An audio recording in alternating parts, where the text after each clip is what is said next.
সবাইকে সংবাদ এক নজরে স্বাগত। সাথে আছে আমি সোনিয়া ইসলাম। ঢাকা মহানগর এলাকায় ব্যাটারি চালিত রিকশা চলাচল বন্ধে হাইকোর্টের আদেশের উপর 1 মাসের জন্য স্থিতাবস্থা দিয়েছেন চেম্বার আদালত। ফলে ব্যাটারি চালিত রিকশা চলাচলে আপাতত কোনো বাধা নেই বলে জানিয়েছেন আইনজীবীরা। সোমবার আপিল বিভাগের চেম্বার বিচারপতি মোহাম্মদ রেজাউল হকের আদালতে আদেশ দেন। ভুল চিকিৎসায় সহপাঠী মৃত্যুর জেরে সংঘর্ষে জড়িয়েছে 3 কলেজের শিক্ষার্থীরা। এতে রণক্ষেত্র রূপ নেয় যাত্রাবাড়ি। মাহবুবুর রহমান মোল্লা কলেজে হামলা ও ভাঙচুর চালিয়েছে কবি নজরুল সরকারি কলেজ এবং সোহরাওয়ার্দী কলেজের বিক্ষুব্ধ শিক্ষার্থীরা।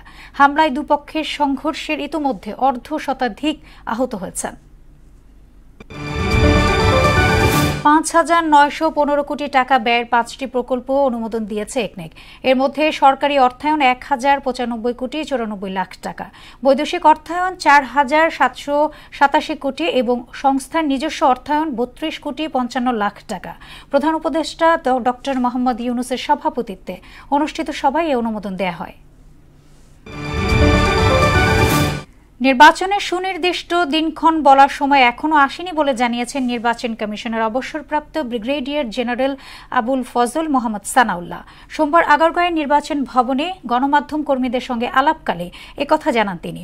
ভোটার আগে নির্বাচন প্রক্রিয়ার সব সংস্কার শেষ করা দরকার বলেও মত দেন তিনি।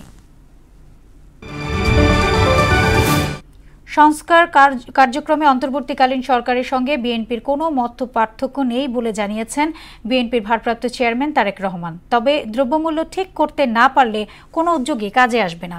জাতীয় ডিইজির বার্ষিক সাধারণ সভায় ভার্চুয়ালি যুক্ত হয়ে একথা বলেন তারেক রহমান। বলেন, যৌক্তিক সময়ের মধ্যেই দেশে নির্বাচন দিতে হবে।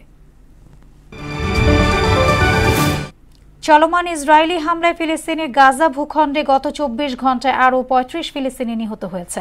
উপত্যকাটিতে 1 বছরের বেশি সময় ধরে চলা হামলায় নিহত হয়েছে ১,০০০-এর বেশি চিকিৎসক ও নার্স।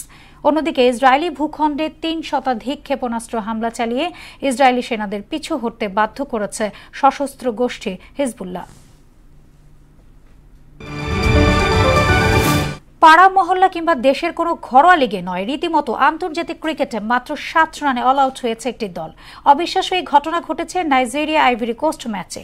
২০২৬ টি-20 বিশ্বকাপের আফ্রিকান অঞ্চলের বাছাই ম্যাচে ২৭১ রান করে নাইজেরিয়া। জবাবে মাত্র ৭ রানে আউট হয় আইভরি কোস্ট।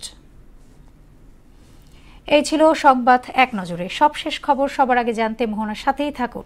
এতক্ষণ সঙ্গে থাকার জন্য ধন্যবাদ সবাইকে।